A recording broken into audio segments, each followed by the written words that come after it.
So I'm going to do something slightly different in this episode, in that rather than reviewing two similar anime separately, I'm going to explain where Aldnoah 0 failed and Code Geass succeeded. They are both about an extremely intelligent teenager using less powerful mechs to fight a vastly superior, expanding and oppressive empire. There is also a rivalry between the intelligent protagonist and another teenager loyal to the evil side oppressing their own homeland. I guess this leads neatly into each anime's premises. In Code Geass, the ever-expanding empire is Britannia, which, funny enough, doesn't include Britain, and was able to expand as it had mechs, while every other country had tanks. Britannia has conquered several countries, including Japan, renaming it to 11 and the Japanese to 11s. And treating the Japanese as numbers is only the beginning of Britannia's oppressiveness, and is why there are resistance groups fighting against them. Meanwhile, in Aldnoah 0, the evil empire are the forces of Mars, called the Ver's Empire.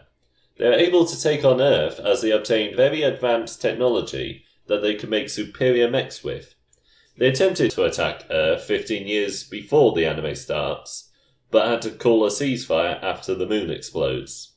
You see, I'm not sure why the Ver's Empire would just accept a ceasefire after the moon explodes.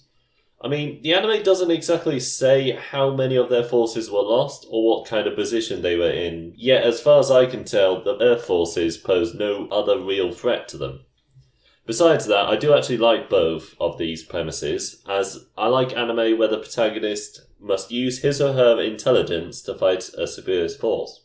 Which leads on to the subject of protagonists, which should never perform anything perfectly and require great depth of personality. Lelouch is this kind of character, as he shows a lot of emotion and reasons for his actions. He also occasionally fucks up royally. Meanwhile, Aldnoah 0's protagonist performs everything flawlessly, and is literally the most blandest character ever conceived. Oh, and I didn't use that word literally disingenuously either. I cannot possibly think there could be a blander character than this guy. Like, his only reaction to one of his best friends dying in front of him is to just open his mouth very slightly. This is actually supposed to be the same anime that has a side character undergoing PTSD flashbacks. So did Inao's personality get transferred into all the other surrounding characters? The only real time when he does give the tiniest hint of emotion is when he slightly smiles at his rival, Slane. On that note, with Code Geass, the rivalry between Lelouch and Suzaku makes for a very interesting contrast, as each one are fighting for the opposing nation to which they are born and raised. As well as this, none of their reasons for why they fight are the same. So even though they are best friends, they must fight each other. While in Aldnoah 0, the reason why Inaho fights is to protect the people around him, including the Ver's princess. While Slane's sole motivation is to protect that same Ver's princess.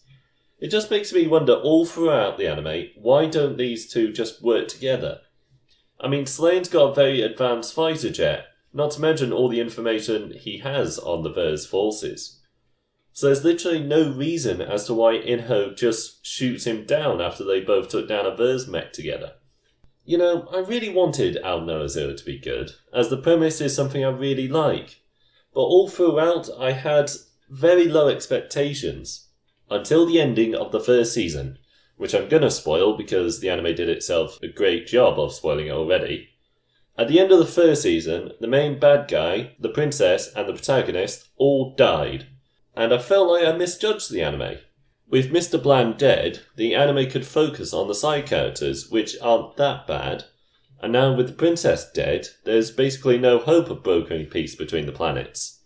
Also, since Slane knows that the princess had wanted to help the people of Earth to survive, as well as the fact that it was the Ver's bad guy who had killed her, then Slane would clearly join the Earth forces in that Russian base, just outside of the final ship. So with this ending, my hopes had rocketed up. I mean, the stakes had clearly been raised, as the main characters have now died. Then I watched the first episode of the second season, and didn't bother watching Aldnoah any further. Firstly, they brought back all three of those people who were shot, all of which had no immediate access to first aid. Secondly, the princess is the only one of those three in critical condition for some utterly contrived reason. Thirdly, the Verse Empire decides to have a lookalike say how the Verse invasion/genocide is right, and all the characters who were with the princess up to that point just believes this. She even said on a televised speech that she wanted a ceasefire and actually stop the bloodshed. Oh, and especially how Slane thinks that this is what the princess would want.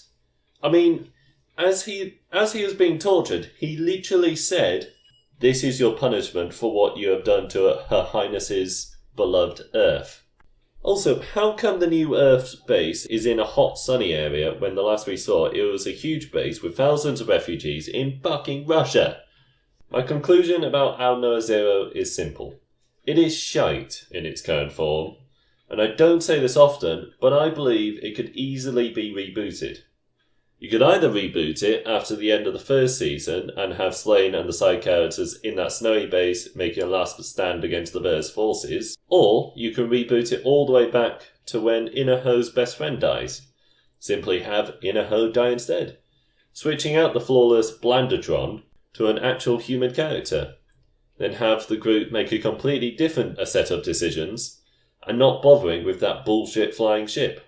Oh, and as for Code Geass, which I do know that I haven't said much about, because there are actually very few flaws with it. One of which, though, being that I'm not entirely sure why or how Mal survived a barrage of bullets, only to die in the very next episode. And it does get a little complex later on, but those are just really minor issues with the anime, and I would absolutely recommend Code Geass to anyone. Well, I guess that settles this episode. See you next time.